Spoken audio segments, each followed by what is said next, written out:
Si vous n'avez jamais vu de zélote dans l'évangile, parce que le véritable zélote, ce n'est pas notre frère Serge. Moi, je suis un premier zélote. Une fille de Lévi. Cette femme devait enceinte et enfantant un fils. Elle vit qu'il était beau et elle le cacha pendant 3 mois. Et pouvant plus le cacher, elle prit une caisse de jonc, qu'elle induisit de bitume et de poids. Elle y mit l'enfant et le déposa parmi les roseaux sur le bord du fleuve. La sœur de l'enfant s'étint à quelque distance pour savoir ce qui lui arriverait. La fille de Pharaon descendit au fleuve pour se baigner et ses compagnons se promenaient le long du fleuve.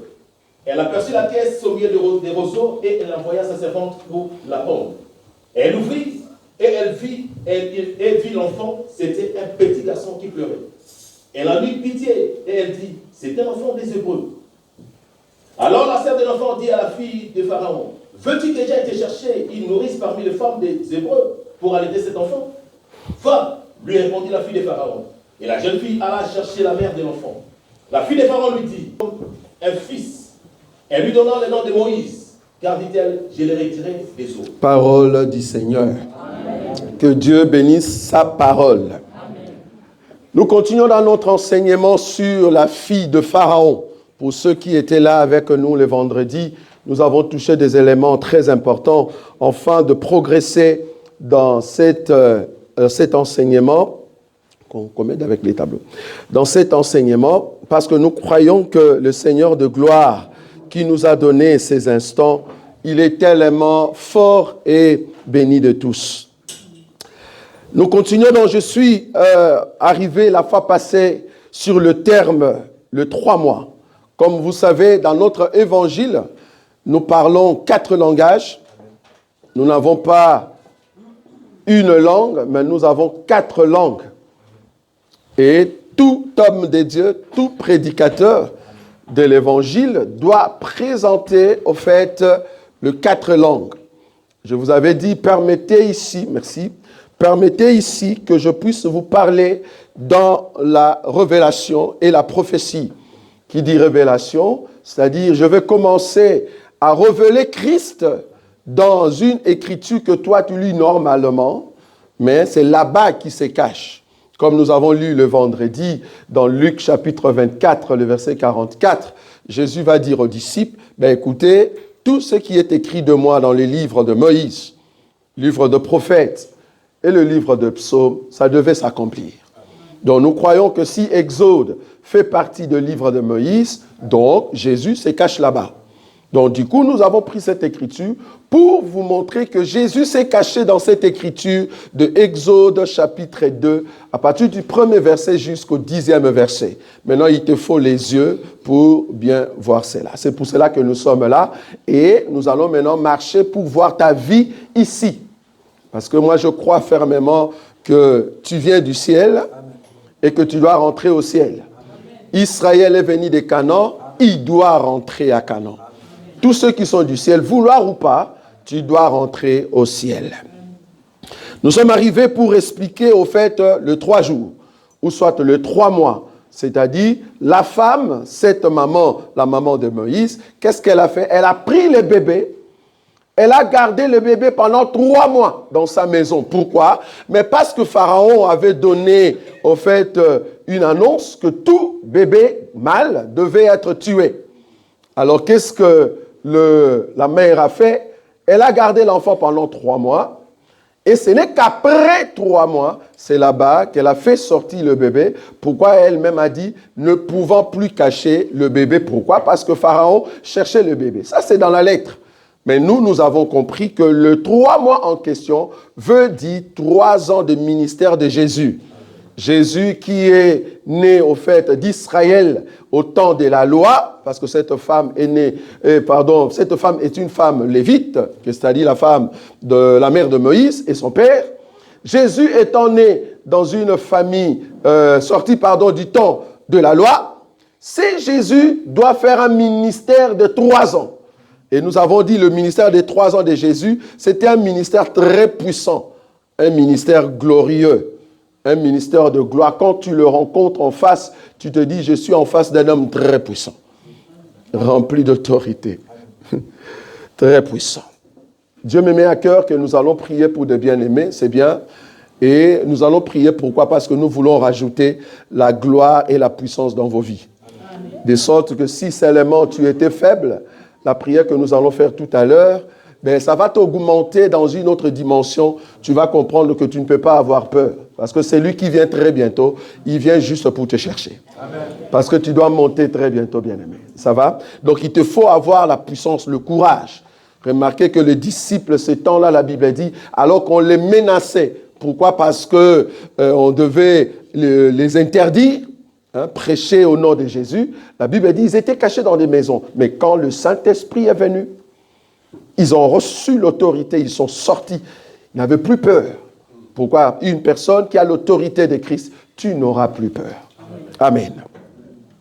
J'avais pris un Chronique, le verset 21, le chapitre 21, le verset 9, pour vous montrer que 3 mois veut dire 3 jours, veut dire 3 ans. Amen. Ça va? C'est ce qu'on a vu le vendredi. 1 Chronique, chapitre 21, le verset 9 à 12, que nous n'allons pas lire, parce que nous sommes pressés. Mais par contre, nous allons prendre Exode. Exode, chapitre 10, le verset 20 à 23. Ça, nous avons lu le vendredi, mais nous voulons qu'on reprenne cela rapidement. Exode 10, 20 à 23. Exode, chapitre 10, 20 à 23, il est écrit ceci. Oui. L'Éternel endurcit le cœur de Pharaon, et Pharaon ne laissa point aller des enfants d'Israël.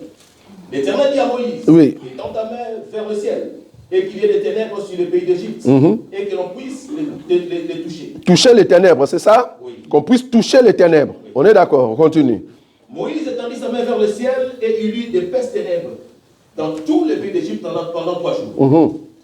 On ne voyait pas les uns les autres, et personne ne s'éleva de sa place.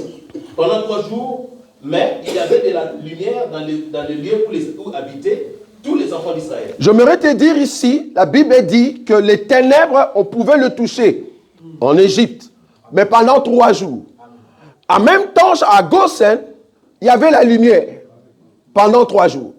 Et j'aimerais te rappeler, pour ceux qui aiment la Bible, la plaie, cette plaie ici qu'on appelle le ténèbre pendant 3 jours. C'est-à-dire, il n'y avait pas la lumière en Égypte pendant 3 jours. C'était les ténèbres. Tu pouvais même toucher ces ténèbres et il y avait la lumière pendant 3 jours. C'est-à-dire, le soleil habitait à Goshen. Et le soleil a donné le dos à l'Égypte. On est d'accord? Cette écriture-là, c'était la 9e plaie. Ça, vous savez, non? C'était la 9e plaie. Maintenant, après les 3 jours, vient maintenant la 10e plaie. C'était quoi la 10e plaie? La mort de premier-né. Donc, après les 3 jours, il faut maintenant permettre que la mort arrive. La mort de qui? De premier-né. Vous voyez ça? La mort de premier-né. Donc, nous comprenons que le mouvement de la mère, quand elle prend le bébé après les 3 mois pour le faire sortir, en d'autres termes, la mère avait tué Moïse. Est-ce que vous voyez ça? En d'autres termes, la mère avait tué Moïse. Donc, elle a fait sortir Moïse dehors. Vous allez comprendre ça. Donc, je ne peux plus garder le bébé pendant 3 mois. C'est au fait Jésus pendant 3 ans de ministère. Après les 3 ans de ministère, le juif Israël, la mère de Moïse, doit faire sortir Jésus. Vous voyez ça? Amen. Doit faire sortir Jésus pour aller où? À la croix. Je vais vous montrer tout ça. N'ayez pas peur. Donc, j'explique encore les 3 jours. Mais ici, nous voyons la même chose. C'est-à-dire 3 jours de lumière. Mais après les 3 jours de lumière, c'est le deuil qui vient. C'est quel deuil? La mort de tout premier-né. Où? En Égypte. Amen. On va lire cette écriture, chapitre 11, bien-aimé. Le verset 1er seulement. Et puis tu prends le verset 4 et 7. Le verset 1er seulement. Et puis tu prends 4 à 7. Exode 11. Exode, chapitre 11. Juste le premier verset. Le premier verset, il est écrit ceci. Oui. L'Éternel dit à Moïse, je ferai venir encore une plaie sur Pharaon et sur l'Égypte. Après cela, il vous laissera partir d'ici lorsqu'il vous laissera tout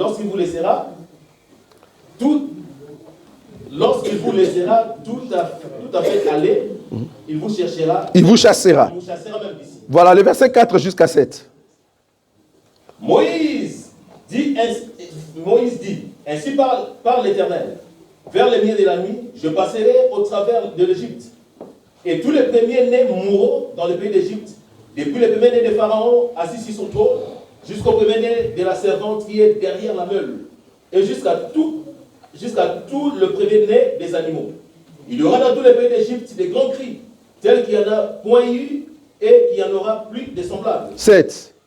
Mais parmi tous les enfants d'Israël, depuis les hommes jusqu'aux animaux, pas même un chien ne remuera sa langue, afin que vous sachiez quelle différence l'Éternel fait entre l'Égypte et Israël. Remarquez ici, soyez concentrés s'il vous plaît, hein? Soyez concentrés. Ce sont vos frères et vos sœurs qui arrivent. Vous le connaissez déjà. Amen. Moi, je viens de loin, votre frère est un étranger. Donc regardez-moi, ça va? Ici, nous comprenons quelque chose de très important. On nous dit que après la 9e plaie, c'était quoi la 9e plaie? Dieu a laissé la lumière pendant 3 jours à Goshen. Et il a laissé les ténèbres pendant 3 jours en Égypte. Ce n'est qu'après les 3 jours, Dieu annonce la mort de tout premier-né. C'est-à-dire, après les 3 ans de ministère de Jésus, Jésus doit aller mourir, étant premier-né. Mais remarquez, après les 3 jours, Dieu dit, en Égypte, tout premier-né va mourir. C'est-à-dire, à partir de Pharaon jusqu'à la femme qui a la meule, et même le premier-né des animaux. Vous voyez ça? Tout premier-né va mourir. Mais, remarquez ce que j'ai beaucoup aimé, le verset 7. Mais parmi tous les enfants d'Israël, depuis les hommes jusqu'aux animaux, pas même un chien ne remuera sa langue, afin que vous sachiez quelle différence l'Éternel fait entre l'Égypte et Israël. Donc en Égypte, il y avait des morts, des cris, mais à Goshen, après les 3 jours, il n'y avait pas de morts. Même pas un animal. Mais le seul animal qui était tué du camp de Goshen. Parce qu'il faut comprendre qu'en Égypte, toute personne pleurait. Même les animaux et les chiens. Tout le monde pleurait. Quand eux, ils pleuraient, en Israël, ils étaient dans la fête. Mais en Israël, il n'y a personne qui est mort. Aucun animal est mort, sauf la famille de l'agneau. Est-ce que vous voyez ça? Donc, il y avait les deuils du côté de l'Égypte, mais en Israël, il n'y avait pas le deuil pour tout le monde, sauf dans la maison de l'agneau, c'est-à-dire là où il y avait la brebis et au fait le bœuf. Non, pas la brebis et le bélier. Parce que la famille de l'agneau, c'est-à-dire l'agneau, c'est un enfant, son père s'appelle bélier et sa mère s'appelle la brebis. Ça, vous savez. Hein? Le bélier, c'est l'homme, c'est le mâle. Et la brebis, c'est la femelle. Et l'enfant, le petit du bélier, on l'appelle, au fait, agneau. Ça va? Maintenant, qu'est-ce que Dieu va dire? Par contre, vous, Israël, après les 3 jours de lumière, vous allez tuer seulement l'agneau qui a 1 an dans vos maisons. Et vous allez prendre les sangs de cet agneau, vous allez mettre sur des linteaux. Donc, en Israël, les deuils se trouvaient seulement dans la maison du bélier. Mais dans d'autres maisons, c'était la joie. Que ce soit dans la maison du chien, que ce soit la maison du bœuf, il y avait la joie. Que ce soit la maison de Moïse, il n'y avait personne qui était tué. C'est seulement le deuil qui s'est trouvé dans la maison du bélier. Pourquoi? Parce qu'on a tué son fils qu'on appelle agneau d'1 an. Et on a pris le sang de cet agneau. La Bible dit, je vais prendre l'écriture. Exode chapitre 12, Exode chapitre 12, oui. Exode chapitre 12. Le verset 3, bien aimé. Tu peux lire. Exode chapitre 12, verset 3, il est écrit ceci. Oui. Parlez à toute l'assemblée d'Israël et dites, le 10e jour de ce mois, on prendra un agneau pour chaque famille. Oui. Un agneau pour chaque maison. Prends directement le verset 7. Le verset 7, il est écrit ceci. Oui. On prendra de son sang et on en mettra sur les 2 poteaux et sur les lintons de la porte de maison où on le mangera. Merci beaucoup. Donc, on a tué l'agneau, on prend son sang, on met sur les 2 poteaux de la maison et sur les linteaux. En d'autres termes, quand tu viens devant la maison de Moïse, tu vas voir 3 signes du sang. C'est-à-dire 2 sur les linteaux et 1 au milieu. Ça, c'est la croix, frère. Les deux voleurs avec Jésus au milieu. Ça, vous avez vu ou pas? Le signe du sang, c'était sur le linteau. Le deux linteaux. Et au milieu, c'est au fait le linteau, c'est-à-dire, les deux poteaux. Et on met sur, au fait, le signe du sang. En d'autres termes, c'est le signe de la croix. Les deux poteaux expriment, au fait, les deux voleurs. Et Jésus au milieu. Donc, c'est la croix. Donc, la personne qui était morte en Israël, c'était l'agneau. Ça, vous avez vu. Du coup, nous sommes d'accord que personne ne pouvait mourir en Israël, seulement l'agneau. Ah, donc nous comprenons que Jean a raison. Jean, chapitre 18, le verset 14. Jean avait raison. Pourquoi? Parce qu'il y avait un prophète. Je l'appelle prophète. Pourquoi? Parce qu'il s'appelle Caïphe. Qu'est-ce que Caïphe nous a dit? Parce que la mort ne peut pas entrer en Israël. Il faut seulement une personne. Est-ce que vous voyez, j'allais dire, il faut caca. Ah, lingala, une langue bizarre. Ça nous prend partout, même quand tu dors, tu dis, Jésus, je t'aime, ça vient directement comme ça, il faut caca. Donc, Jean, ici, dans la prophétie, il voit Caïphe. Qu'est-ce que Caïphe a dit? Amen. Oui, il a dit quoi? Jean 18, verset 14. Jean chapitre 18, verset 14. Il a dit quoi là-bas? Et Caïphe était celui qui avait donné ses conseils aux Juifs. Oui. Il est avantageux qu'un seul homme meure pour le peuple. Ah, donc il est avantageux qu'un seul meure pour Israël.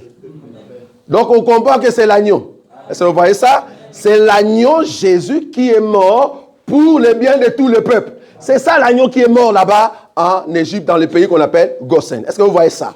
Donc si Jésus est mort, si l'agneau est mort, c'est pour que Israël soit épargné. Oh, toi et moi, nous sommes Israël céleste. Vouloir ou pas, nous sommes épargnés par le sang de notre Seigneur Jésus. Amen. Je redescends, je prends encore Exode, là où nous étions. Nous expliquons la femme, la fille de Pharaon. Un enseignement très... Tu peux lire là-bas. Si tu n'es pas avec nous, tu ne vas rien voir, frère. Tu ne vas rien voir. Je peux te donner cela. Tu dors, tu jeûnes 100 jours. Si tu pries chez Boss, tu ne verras rien, frère. C'est que tu vas voir, c'est monter. Rien du tout, frère. Tu ne vas rien voir. Des églises qui n'ont pas l'enseignement. Je prends ici Exode. Exode chapitre 2. Remarque ici. Parce que nous parlons ici de Jésus. C'est un évangile de Christ. Amen. Tu es chrétien, mais tu ne sais pas où Jésus se trouve où. Nous sommes la femme de... Si tu nous demandes où est Jésus, je vais te montrer Jésus. Amen. Nous ne sommes pas les seuls, on dit où est Jésus? Jésus est au ciel. Qui t'a dit que Jésus est au ciel? N'importe quoi. Amen. Tu ne sais pas où se trouve Jésus. Bon, excusez-nous pour ceux qui parlent français, parce qu'il y a des chansons bizarres au Congo. Allez, benga yesu nakati yalo sambo. Des païens. Benga yesu tes frères. Tu ne peux pas appeler Jésus, il est là. Amen. Tu vas l'appeler, il va venir d'où? Il est avec nous. Amen. Et ce n'est pas dans la prière qu'on l'appelle. Dans la prière, on le loue. On ne l'appelle pas. Ça, c'était dans la loi. Invoque-moi. Vous avez la pensée de la loi. Invoque-moi, je te montrerai. Nous, aujourd'hui, on n'invoque plus, frère. Nous sommes déjà. Et d'ailleurs, je n'habite pas ici. Je ne suis pas un terrien, j'habite au ciel. Ce que vous voyez ici, c'est l'ambassadeur.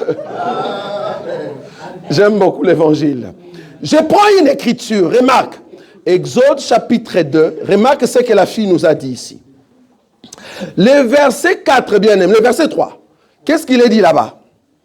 Exode chapitre 2, verset 3, il est écrit ceci. Oui. Ne pouvant plus les cacher, oui. Elle prit une caisse de jonc. Oui. Elle enduisit de bitume et de bois. Oui. Elle y mit l'enfant et le déposa parmi les roseaux sur le bord du fleuve. Je vais expliquer ça. Donne ça à un pasteur. Pasteur, regarde. On a dit ici, ne pouvant plus les cacher, elle prit une caisse de jonc qu'elle enduisit de bitume et de bois. Elle y mit l'enfant et le déposa parmi le roseau sur le bord du fleuve. Lis un peu le verset 5. Je vais voir le parmi là, les roseaux.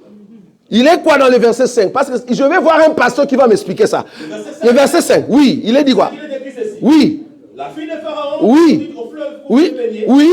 Et ses compagnons se promenaient le long du fleuve. Oui. Elle aperçut la caisse au milieu des roseaux. Elle aperçut quoi? La caisse au milieu de quoi? Donc parmi les roseaux veut dire au milieu des roseaux. Mais là donne un pasteur. Pasteur, on a dit parmi le roseau. Ça veut dire quoi?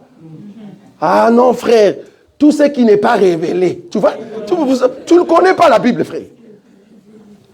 Tout ce qui n'est pas écrit, voilà, Dieu vous l'a caché pour nous. Tu ne vois pas. Viens ici, nous allons t'aider. Je vais maintenant t'aider à comprendre cette écriture. Ne pouvant plus les cacher, elle prit une caisse de jonc qu'elle enduisit de bitume et de poids. Elle y mit l'enfant et les déposa parmi les roseaux sur le bord du fleuve. Je prends Genèse. Genèse chapitre 38. Genèse 38, le verset 24, frère. Genèse chapitre 38, le verset 24. Genèse chapitre 38, verset 24, il est écrit ceci. Oui.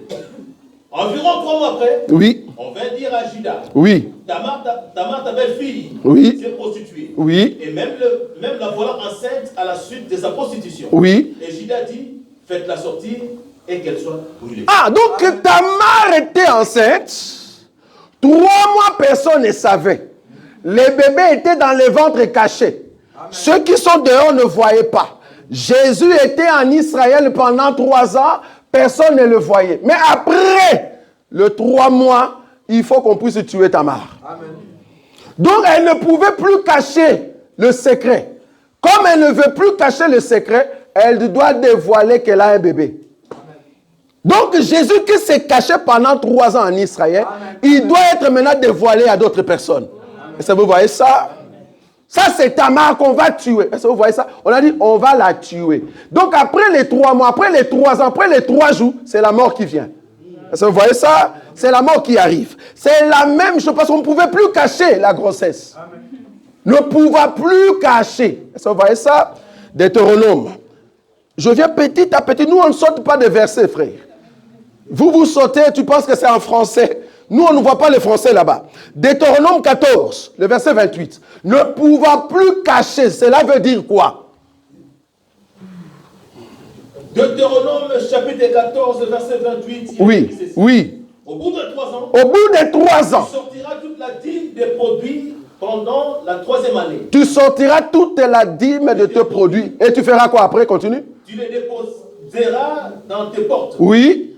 Et alors viendront les Lévites qui n'ont ni part ni héritage avec toi. Oui. L'étranger, l'orphelin et la veuve, qui seront dans tes portes. Amen. Et ils mangeront et se rassasieront afin que l'Éternel ton Dieu te bénisse. Merci beaucoup. Tous les travaux que tu après les 3 ans, Israël, tu avais mangé la dîme pendant 3 ans. Après les 3 ans, Israël, tu as écouté Jésus et les miracles. Après les 3 ans, il faut le faire sortir de la maison.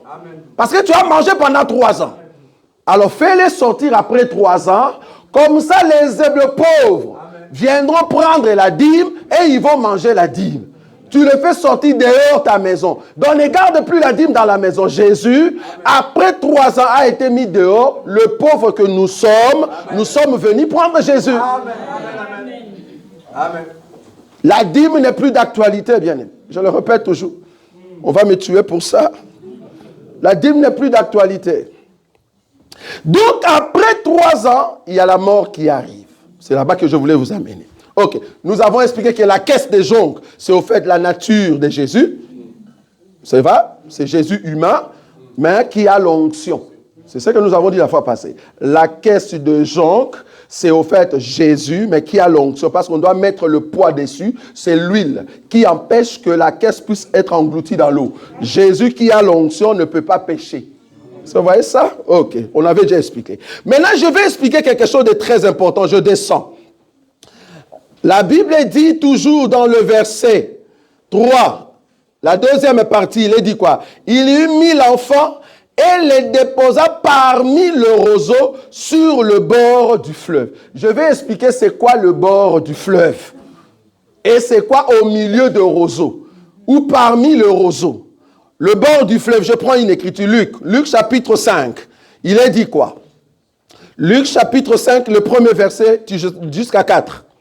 Remarquez une chose, je cours rapidement parce que mon enseignement est tellement grand, j'aimerais vous donner tout ce que j'ai. Luc chapitre 5, à partir du premier verset, il est écrit ceci. Oui. Comme Jésus se trouvait auprès du lac de Génézareth, et que la foule se pressait autour de lui pour entendre la parole de Dieu, il vit au bord du lac 2 barques, d'où les pêcheurs étaient descendus pour laver leurs filets. Oui. Il monta dans l'une de ces barques qui était à Simon, et il le pria de s'éloigner un peu de terre. Puis s'assit, et de la barque, il enseignait la foule. Lorsqu'il cessait de parler, il dit à Simon, avance en pleine eau et jetez vos filets pour pêcher. Merci beaucoup. Ici, nous voyons Jésus qui marchait. Tu es d'accord avec moi qu'il marchait sur la terre? Est-ce qu'on est d'accord? Il marche sur la terre, il vient, il arrive au bord de la mer, ou soit de lac ou du fleuve. Arrivé là-bas, cela veut dire, la terre se limite ici, là-bas c'est l'eau qui commence. Nous sommes d'accord, hein? Donc le bord du fleuve, c'est la frontière entre la terre et les eaux. Est-ce que nous sommes d'accord? C'est là-bas que Jésus vient. Arrivé là-bas, il voit la barque. La Bible dit, il monte dans la barque de Simon. Il y a d'autres écritures, on dit, il commence à enseigner la foule. La foule ne se trouvait pas dans l'eau. La foule se trouvait sur la terre. Or, la terre, c'est Israël. Jésus qui monte sur la barque et commence à prêcher, c'est Jésus qui est sur la croix. Amen. Est-ce que vous avez vu ça?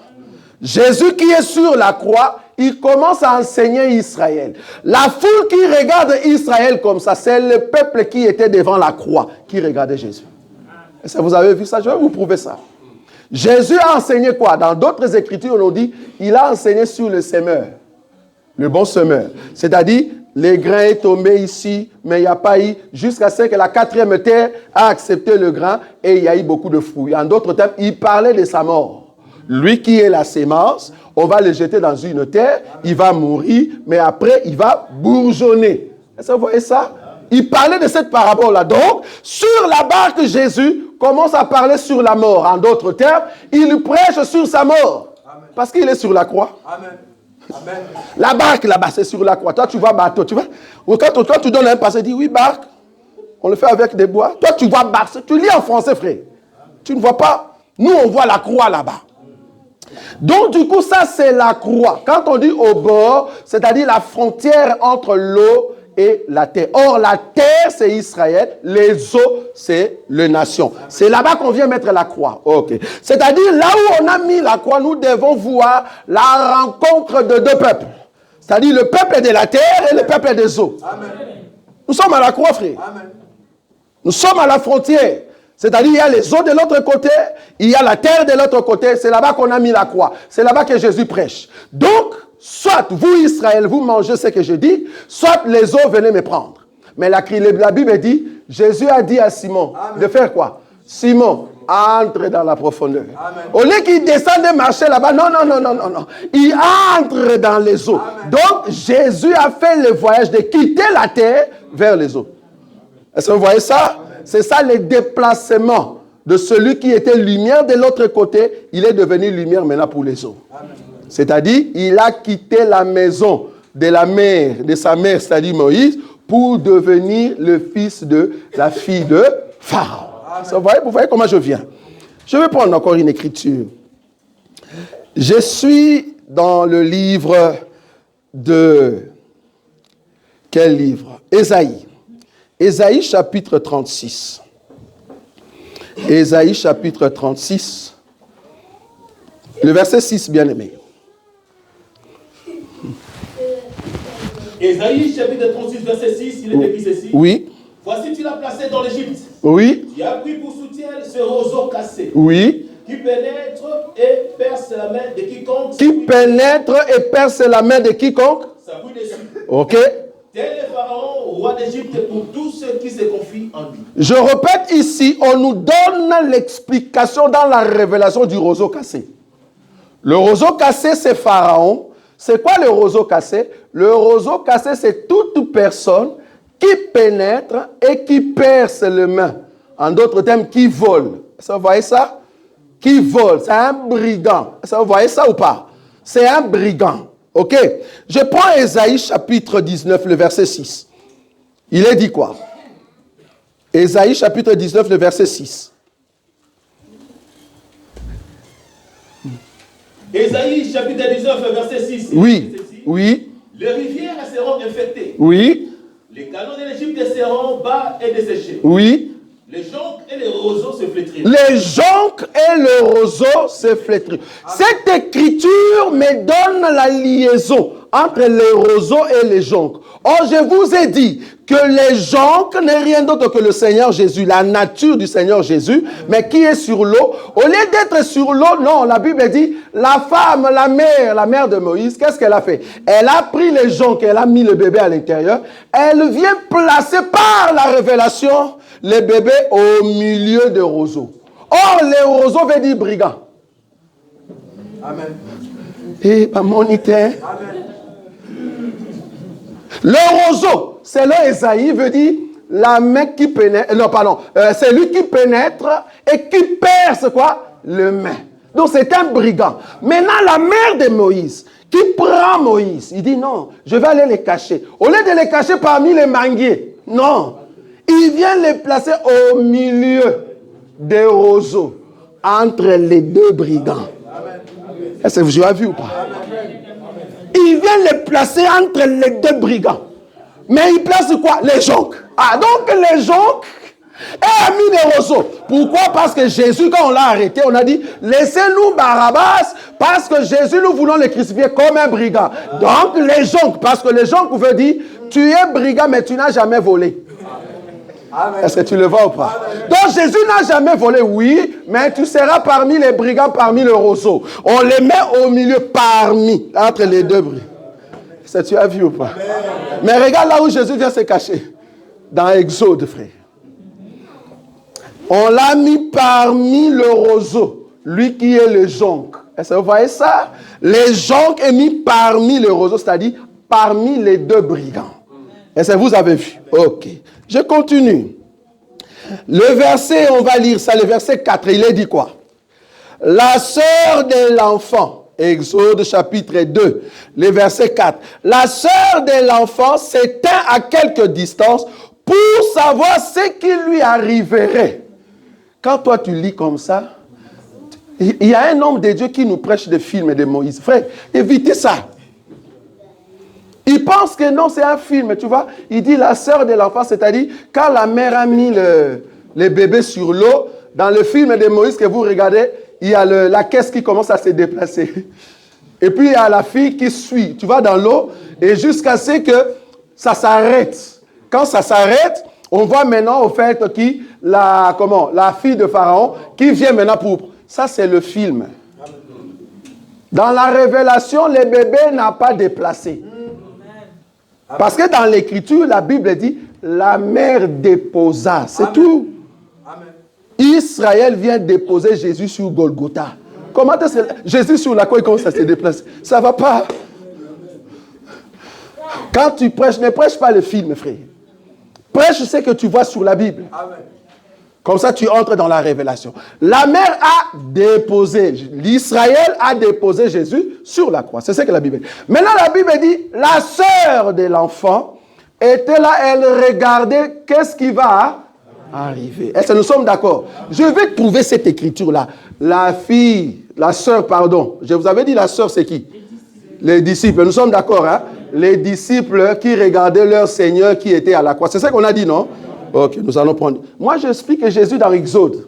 Si toi, tu vas dans Luc, parce qu'il y a des pasteurs qui sont trop forts. Frère, nous allons lire. Donc, depuis le 1er janvier jusqu'au mois de décembre, tu presses Christ tellement dans Matthieu chapitre, épître des gens. Donc, tu ne vois pas Jésus dans Exode, quoi.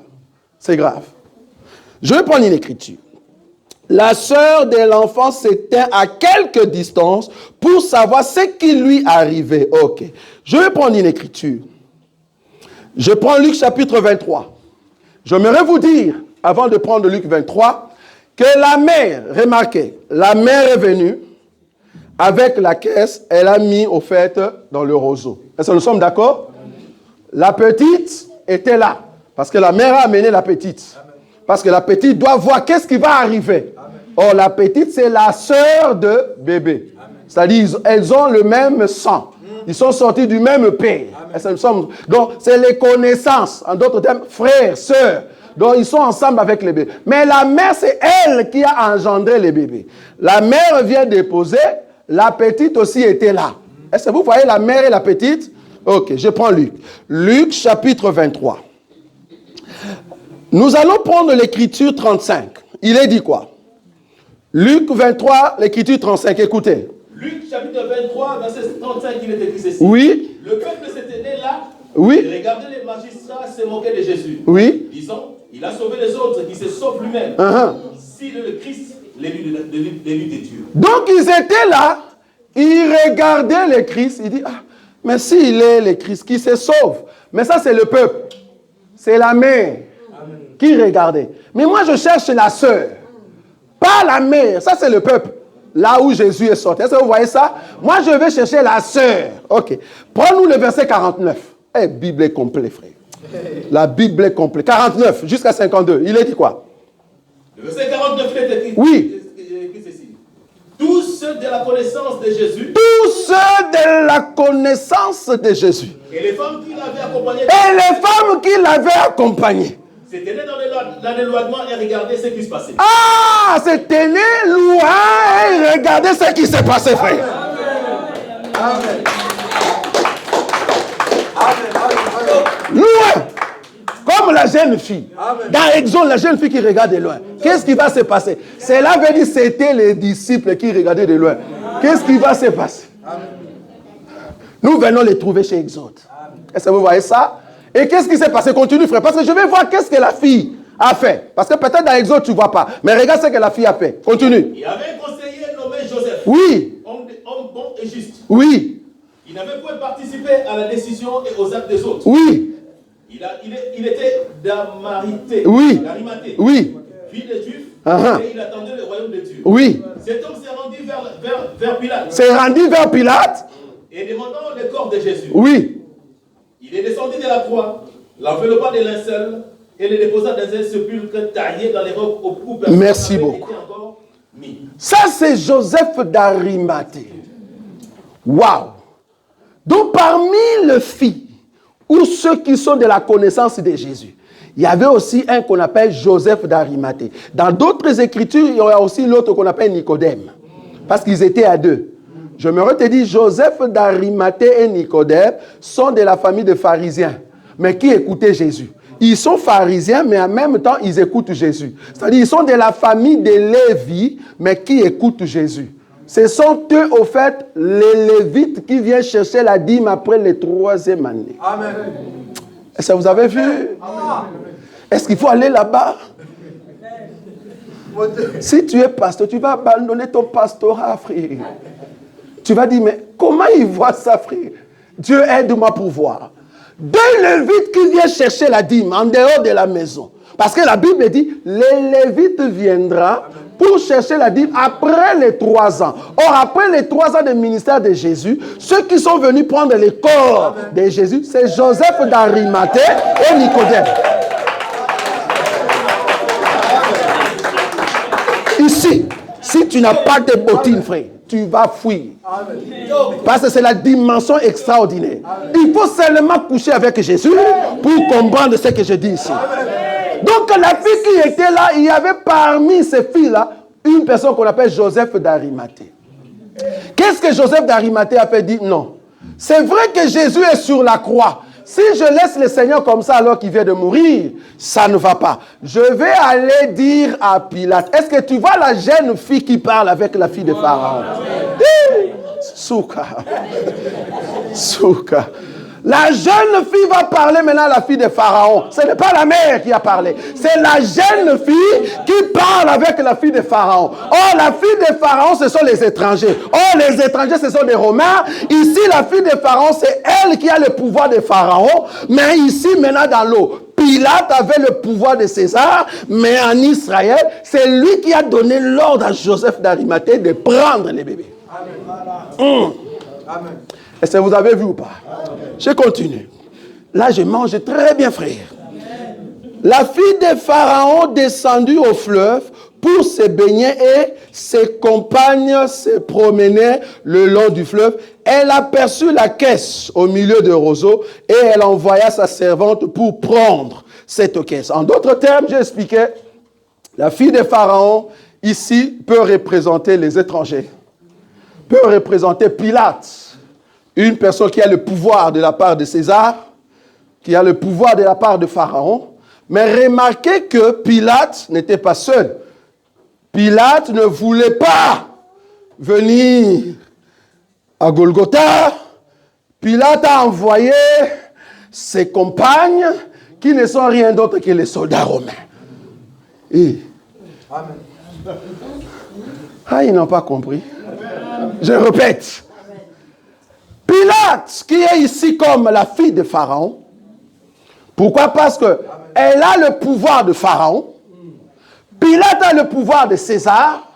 C'est vrai, Joseph d'Arimathée avait demandé auprès de Pilate, oui. Mais remarquez que Pilate n'est pas venu à Mont Golgotha. Il n'y a pas une écriture qui dit ça. Mais c'était des soldats romains. C'est ça les compagnes de la fille de Pharaon. Amen. Est-ce que vous voyez ça? Amen. La fille de Pharaon était avec ses compagnes. Amen. Et c'est la compagne, c'est-à-dire une personne qui accompagnait, qui est partie prendre au fait la caisse. Est-ce que vous voyez? Amen. Ce sont les soldats qui avaient amené Jésus au fait jusqu'à la croix. Amen. C'est ça les compagnes. Est-ce que vous voyez ça? C'est l'évangile de Christ. Nous expliquons Christ. Est-ce que nous sommes d'accord? Remarquez. Il est dit ceci. Je vais prendre quelle écriture? 1 Jean chapitre 5. 1 Jean chapitre 5. Le verset 6 et 8. C'est là-bas que j'avais besoin quand même de ces tableaux. Il est dit quoi? 1 Jean chapitre 5, verset 6 et 8, il est écrit ceci. Oui. C'est lui, Jésus-Christ, qui est venu avec l'eau et du sang. Non avec l'eau seulement, mais avec l'eau et avec le sang. Oui. Et c'est l'Esprit qui rend témoignage parce que l'Esprit est la vérité. Répète encore, bien-aimé. C'est lui, Jésus-Christ, qui est venu avec de l'eau et du sang. Oui. Non avec de l'eau seulement, mais avec l'eau et avec le sang. Oui. Et c'est l'Esprit qui rend témoignage parce que l'Esprit est la vérité. Nous allons prendre Jean, donc nous allons comparer des Écritures. Ce que tu as lu avec Jean 19. Jean 19, le verset 32 jusqu'à 35. Jean 19, 32 à 35.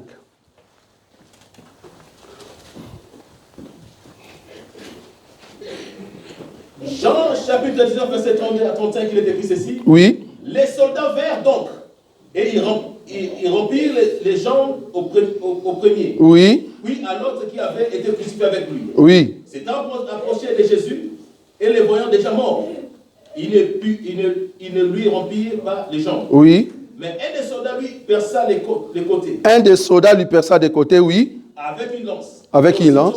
Il sortit de l'eau et du sang. Attends. Dans la première écriture de Jean, il est dit comment? Les témoignages. Comment est-ce que tu as présenté les témoignages? Dans 1 Jean, chapitre 5, le verset 6 et 8. Il n'est pas venu avec de l'eau. Il a dit, qu'est-ce qui rend témoignage? Il a commencé. Vous avez encore l'écriture? Il dit quoi? C'était quoi? Esprit. Qu'est-ce qu'on a dit là-bas? Lisez ce qu'il y a écrit. Remarquez, il a dit quoi? Esprit, après l'eau, après sang. Est-ce que nous sommes d'accord? Dans 1 Jean 5, 6, 8, il est dit esprit, l'eau et sang. Or, nous savons que dans les tabernacles, là où il y avait l'essence et le parvis, nous sommes d'accord? Là où il y avait l'eau, c'est-à-dire la nourriture, la parole, c'était dans les lieux saints. Et là où il y avait Dieu, l'Esprit, c'était dans les lieux très saints. Donc quand on dit le trois rangs de témoignage, on parle de l'Esprit, l'eau et le sang. Cela veut dire, nous partons du lieu très saint pour aller vers le parvis. Ça s'appelle descente, sortie.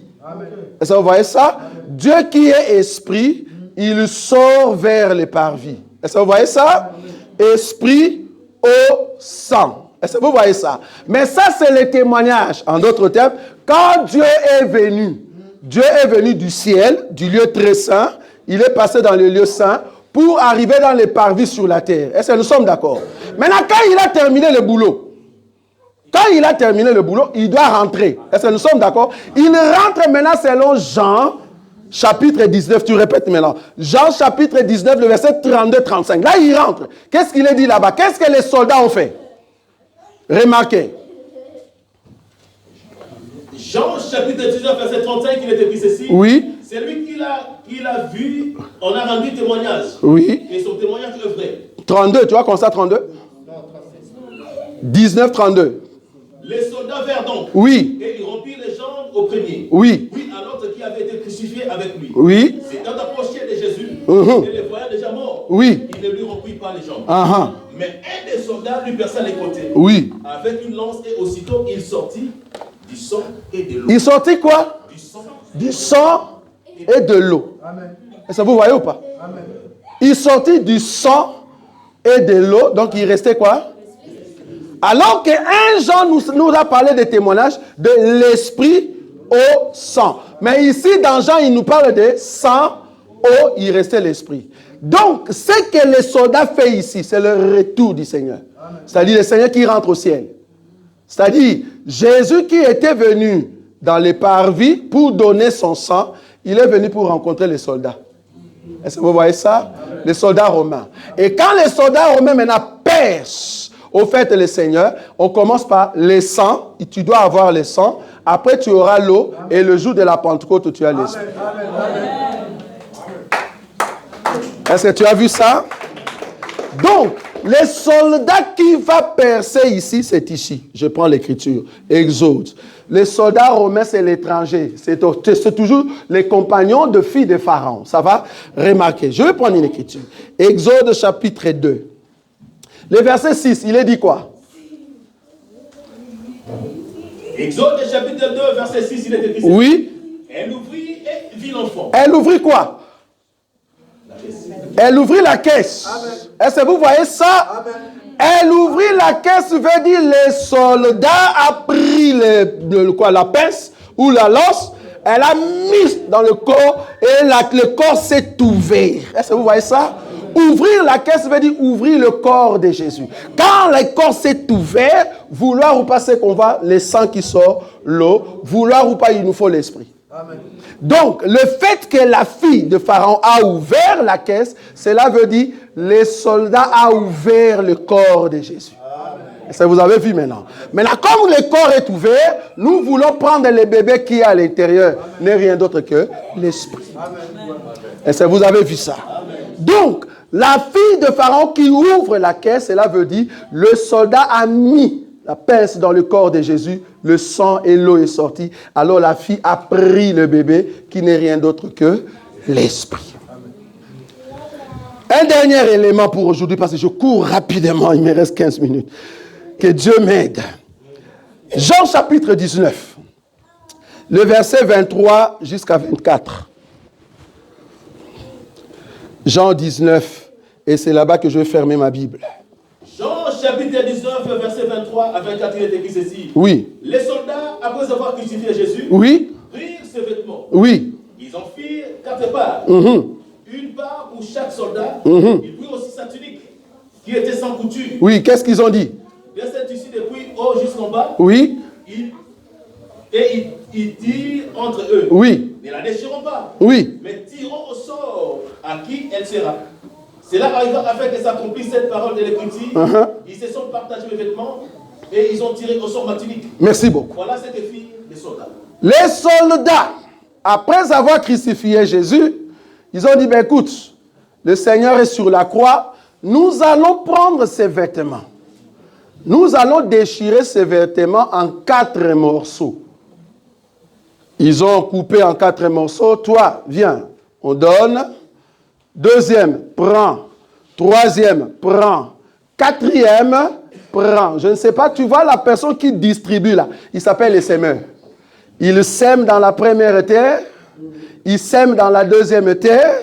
Il sème dans la troisième terre, il sème dans la 4e terre. C'est les 4 morceaux de vêtements de Jésus répandus dans les 4 terres que le semeur a jeté la sémence. Et ça, vous avez vu ça. Mais parmi les 4, mais arrivé à la tunique, ils ont dit non, ça on ne déchire pas. Il faut qu'on choisisse entre nous 4 qui est la bonne terre. Amen. Nous allons tirer au sort.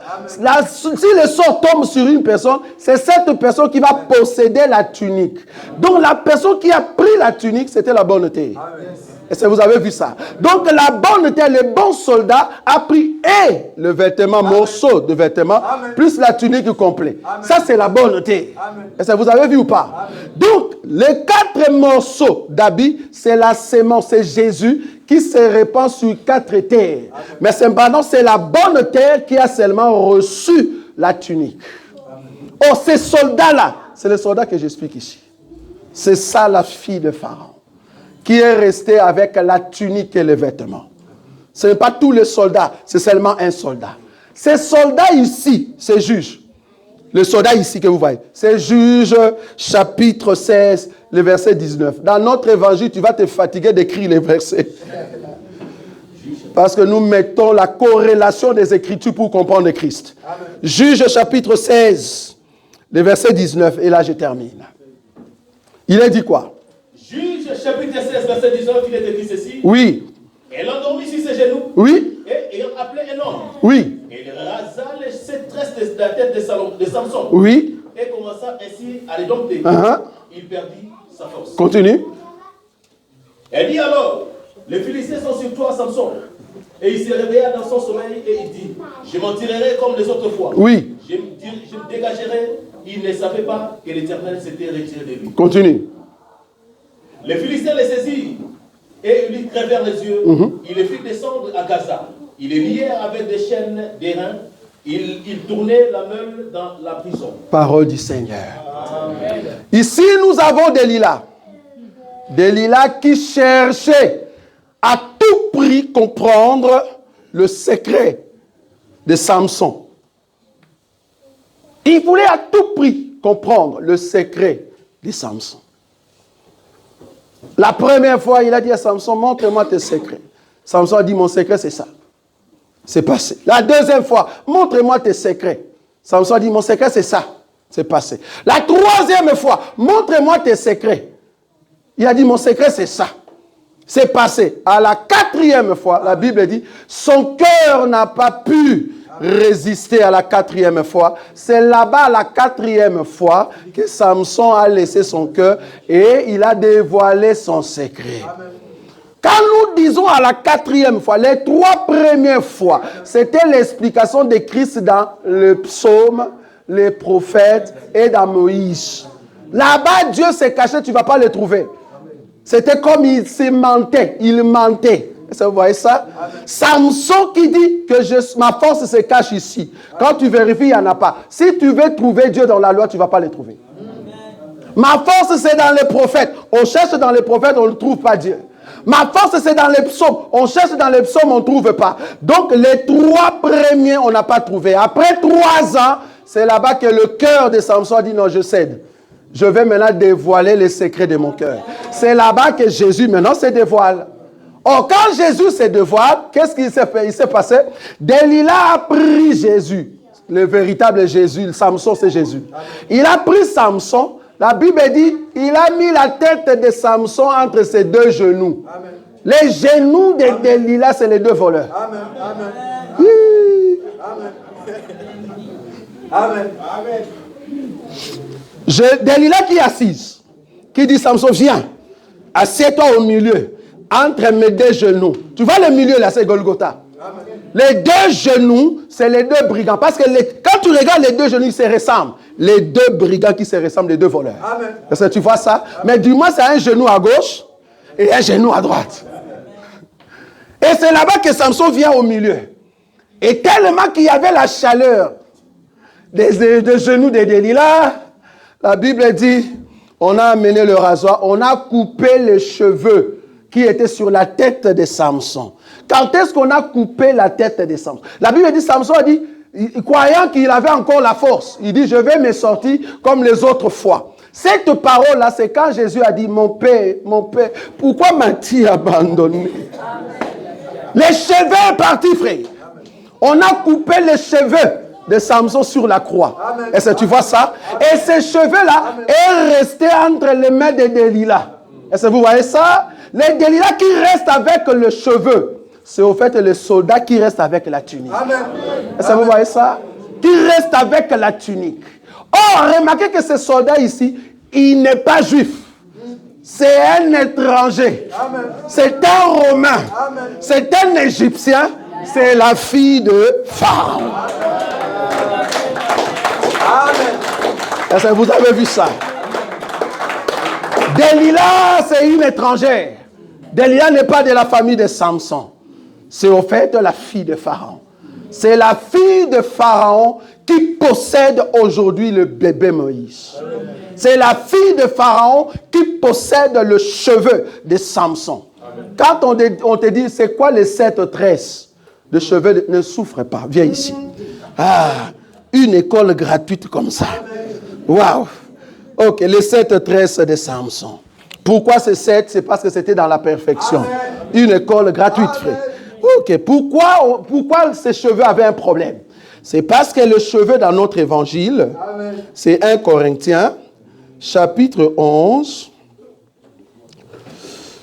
1 Corinthiens, frère, chapitre 11. Je prends un verset ici. Le 1 Corinthiens chapitre 11, le verset 14 et 15. Tu peux lire ça. 1 Corinthiens chapitre 11, verset 14 et 15, il est écrit ceci. Oui. La nature elle-même ne vous enseigne La nature elle-même ne vous enseigne-t-elle pas? Que c'est une honte pour l'homme de porter les longs cheveux. Oui. Mais que c'est une gloire pour la femme d'en porter. Parce que la chevelure lui a été donnée comme voile.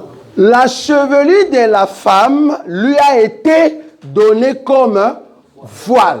Pourquoi? Parce que la chevelure, c'est la gloire. Est-ce que vous voyez ça? Donc, Samson qui marchait sur la terre, marchait sur la terre comme ça avec de longs cheveux, c'était Jésus pendant 3 ans qui avait tout le pouvoir, tout le pouvoir et toute autorité. Pendant 3 ans, c'est lui qui garde les cheveux. Il n'y a personne qui a le pouvoir. Tout Philistin qui vient le rencontrer, vouloir ou pas, il va te mettre KO.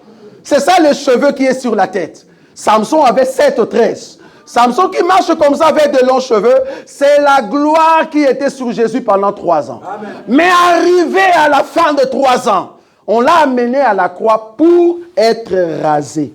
Est-ce que tu vois ça? Arrivé à la croix, Jésus a rasé sa tête. Samson, on l'a rasé pour que les cheveux soient donnés à la femme comme voile. Amen. Tu vois ça? Quand Delilah a reçu le cheveu, c'est là-bas que c'est Delilah maintenant qui a la gloire. C'est pour cela Jésus, à la croix, il a ôté les 7 tresses de Samson. Il est mort, mais lors de la Pentecôte, il a dit, Delilah, voilà tes cheveux. Prends lors de la Pentecôte le Saint-Esprit pour que tu sois puissant partout où tu passes. Est-ce que tu vois ça? Là, c'est la gloire, les 7 tresses de Samson qui est sur toi. Selon Éphésiens chapitre 1er. La gloire que nous avons ici, c'est le 7 tresses de Samson. Si tu as le 7 tresses de Samson sur toi, tu es une femme de Jésus. Parce qu'aujourd'hui, Jésus n'a pas de cheveux. Amen. Amen. Jésus, ses cheveux vont pousser tout à l'heure. Amen. Parce que... Ah, évangile. Bon, est-ce qu'il faut dire ça? Jésus, pour le moment, il n'a pas de cheveux. Pourquoi? Parce que ses cheveux se trouvent à l'église. Maintenant, là où il est, la Bible dit dans le Juge que là où se trouvait Samson, alors les cheveux commençaient à pousser. Quand les cheveux poussent, c'est pour aller tuer. Est-ce que tu vois? C'est pour aller tuer un grand peuple qui était dans le festin croyant que c'était la fête. Ce que Jésus va faire là-bas, c'est pendant le temps de la colère de Dieu. Quand Jésus viendra pour tuer le monde, mais toi et moi, nous ne serons pas là. Delilah ne va pas mourir là-bas. Nous serons au ciel, mais le Seigneur va tuer le monde pendant sa colère. C'est là-bas les cheveux qui poussent. Est-ce que tu vois ça? Bon, ce n'est pas notre enseignement. Qu'est-ce que je veux dire ici? Waouh! Merci beaucoup, frère. Tu as dit waouh! Ah, l'évangile. Qu'est-ce que je veux dire ici? Si tu n'as pas les cheveux de Samson, vouloir ou pas, les Philistins vont se jouer de toi. La fille de Pharaon aujourd'hui a la tunique. La fille de Pharaon, tu as le bébé. Ce qui reste, c'est juste appeler la nourrice pour que la nourrice donne quoi? Le lait. Amen. Est-ce que vous voyez ça? Amen. Donc, tu as les bébés, oui, c'est bien, mais c'est un bébé.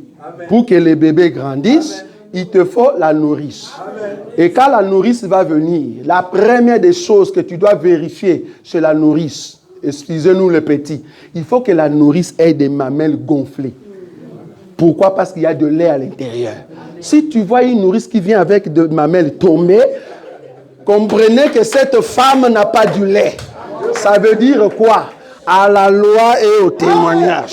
Si tu n'as pas ça, si tu n'as pas les deux saints, parce que la Bible dit dans Cantique des Cantiques, nous avons une petite soeur qui n'a pas encore de mamelles. Alors quand on va demander, mais est-ce que nous pouvons l'épouser? Comment nous allons faire? Un ministre qui n'a pas les deux mamelles, tu ne peux pas prêcher, frère. Ici, tu dois avoir des mamelles gonflées pour donner du lait. Hey! Il faut avoir des mamelles gonflées. Tu as du lait. Si tu n'as pas du lait, tu es au fait les nuées qui n'a pas de l'eau. Mais tu es passé par le vent. Parce qu'il n'y a pas la pluie en toi. Tu n'as pas de lait. Tu as des mamelles trop petites comme ça. Tu n'as pas de lait, frère. Une femme qui vient de mettre au monde, regarde ses mamelles. Waouh! Là-bas, on comprend que c'est un ministre rempli de l'Esprit de Dieu. Parce qu'il y a les laits, il y a même les laits qui commencent à sauter. Pouf! Ça saute parce qu'il y en a beaucoup, frère. Nous avons les laits dans nos mamelles. Nous sommes la nourrice, comme Paul l'a dit. C'est ce que nous allons prêcher prochainement. Ah non! Frère, je suis apôtre, je suis pasteur. Tu lui demandes, explique-nous Apocalypse, chapitre 8, le premier verset. Non, ce qui est caché, c'est pour Dieu. Ça, c'est l'évangile. Nous avons besoin de cheveux de Samson. Nous sommes debout. Nous sommes debout.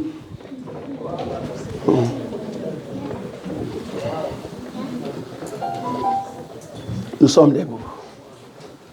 Tu vas prier pour toi-même. Tu vas prier. Diminue un peu. Tu vas juste prier. Tu vas dire, Seigneur, j'ai besoin de ta gloire. La gloire, c'est la chevelure de Samson. J'ai besoin de ta gloire pour que je puisse avancer. Regarde un peu ce qui se passe dans ta maison, dans ta société. Jésus a besoin de ramener une grâce excellente en toi. Là où tu es, commence à prier. Dis, Seigneur, rajoute-moi la force. Je sais que je suis fatigué. Il y a des circonstances qui me surpassent. Mais c'est toi qui es ma force. Commence à prier, bien-aimé. Commence à prier.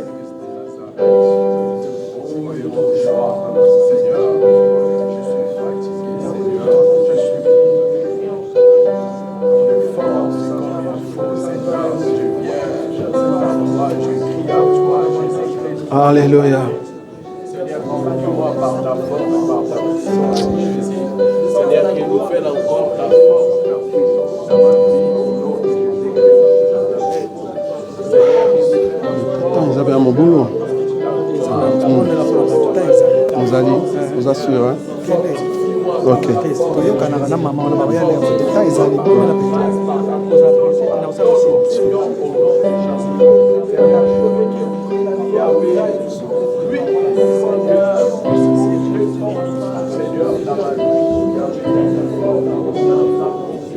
Oh, oh, oh, je crie à toi.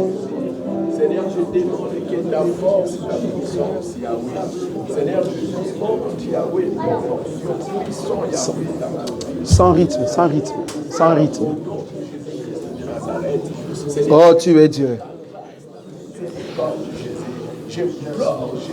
Je sais que Dieu a préparé une grâce pour toi. Cette grâce est que tu puisses être très fort. Fort spirituellement. Dans tes songes. Même quand tu dors. Pourquoi seulement toi ces derniers temps? Qu'est-ce que Dieu veut te dire réellement? Qu'est-ce qui se passe réellement dans ta vie? Tu as besoin de cheveux.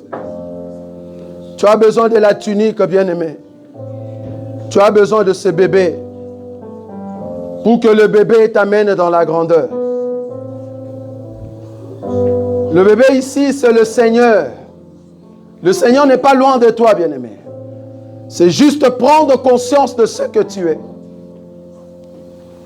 Mais je sais une chose,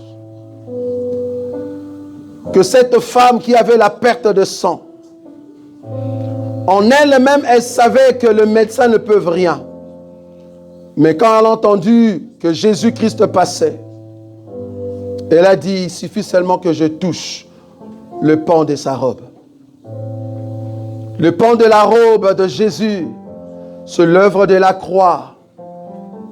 C'est au fait au niveau de pan que nous voyons le pied, là où le Seigneur a voulu, au fait, mourir à la croix.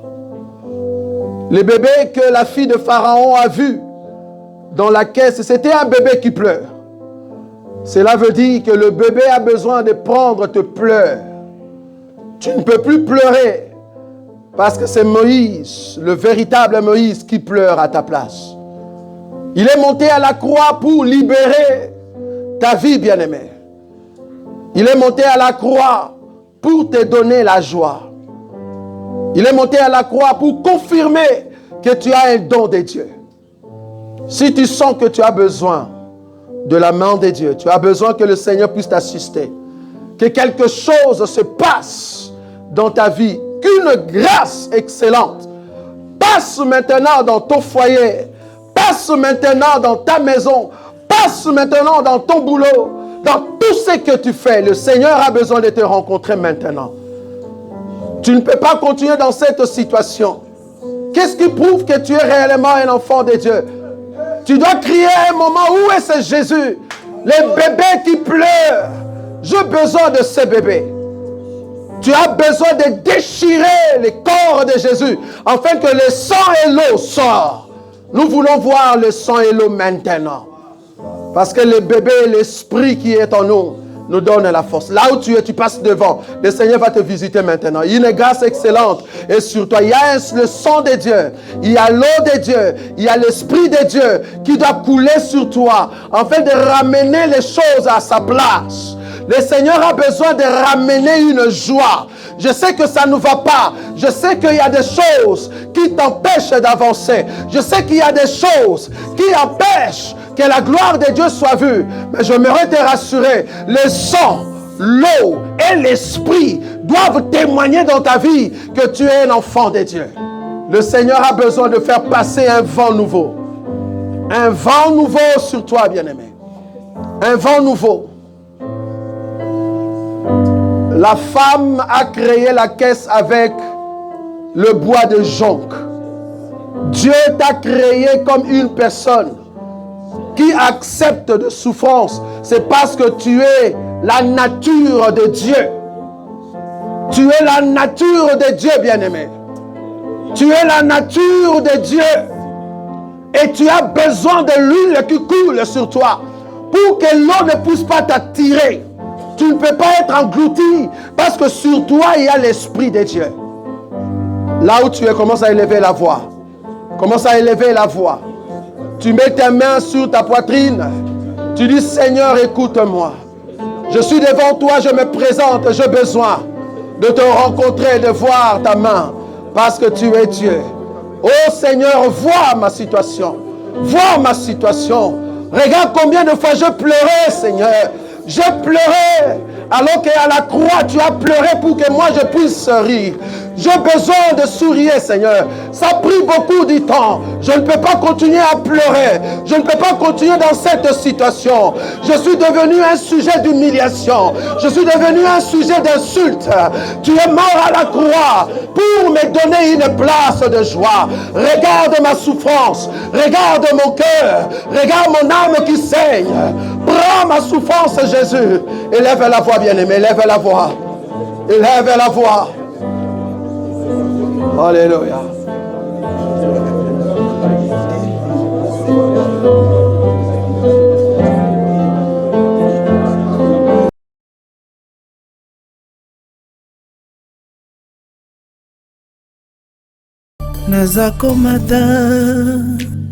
Nazakomata ngai